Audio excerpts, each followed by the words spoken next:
So we'll go ahead and click that live button there for, oh, there it is. YouTube is up. Took a second. Might be my streaming. I don't know. You know, technology. Hey, what's up, guys? Justin R. Harris here. Business scenarios based off the Daily Drucker, Peter Drucker. This entire playlist, you guys know what this is. We're following 66 days format of just business innovative thinking conversations, right? Today we are elaborating a little more from yesterday, or I'll say the previous playlist, if you were to play these in order. If not, then yesterday wouldn't be appropriate now, would it?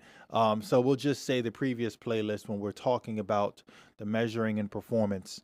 And so this one is titled appropriately with yardstick measures in business, right? In business performance, yardstick performance measures. And so I want to make sure that with this one, that I give my best on the comparison of what those measures actually mean. The playlist before I actually explained here that the measures are, there are several ways, right? Like you can measure your business's performance based on the profit, right? Or your gross, if you want to just look at the overall before bills are paid, or your cash on cash, because you want to look at what exactly goes into your pockets, right? Outside of all other costs at the end of the day, right? A lot of people don't understand that there's a big difference between net, NOI, and cash on cash, right? So that's a conversation to be had in its own. So in this conversation, it's not just that, but what we're talking about with yardstick performance actually has to do with just the measurements, right? So a yardstick is 3 feet equal a yard, right? So let's just say in this case, yardstick performance is 1 month. And then in that month, you have 4 feet or 4 weeks, right? Roughly, give or take on some months. So in that case, the yardstick performance is the measurements and how you measure that type of performance if it's not just looking at profits, right?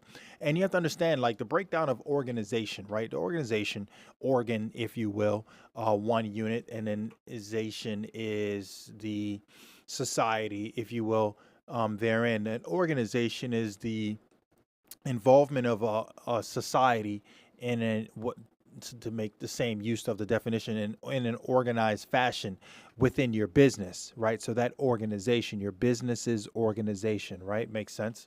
So with that, right, measuring performance can just be a scope of the organization itself, and maybe you measure it in employee happiness, right? There's different things, but I wanted to go into detail and kind of reach into that conversation by itself so that you can understand how to apply that to your own, right?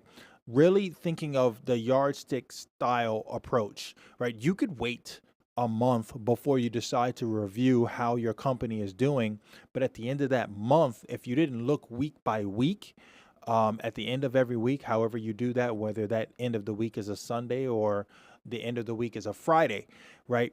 You want to make sure that you are looking at it because that's the quickest way to make changes the moment something doesn't look like it's flowing the way it should, so that you get the results at the end of the month that you'd like to see.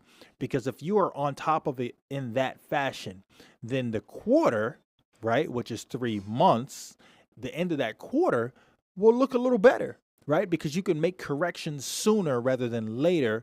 You think of a plane flying, right? And constantly when it's flying, you're making corrections, and they have computers and GPS software that's constantly correcting based on weather patterns and changes and windage and so forth.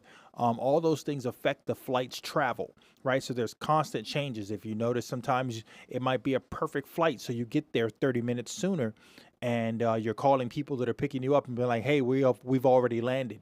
And then in some cases, you know, you find that it took you longer, although it was the same distance. You're like, I don't know why it took this long on this flight, right? Because the plane had to make constant recalculations and changes to successfully make you arrive to your destination safely, right? So in this case, at the end of the week, arriving to your financial or profit or whatever scalability you use safely, you want to constantly every week do checks, right? That's your system check. So that's probably the best way I can explain that yardstick performance, where you can apply it to what it is that you do. Thank you guys for checking in. Love ya.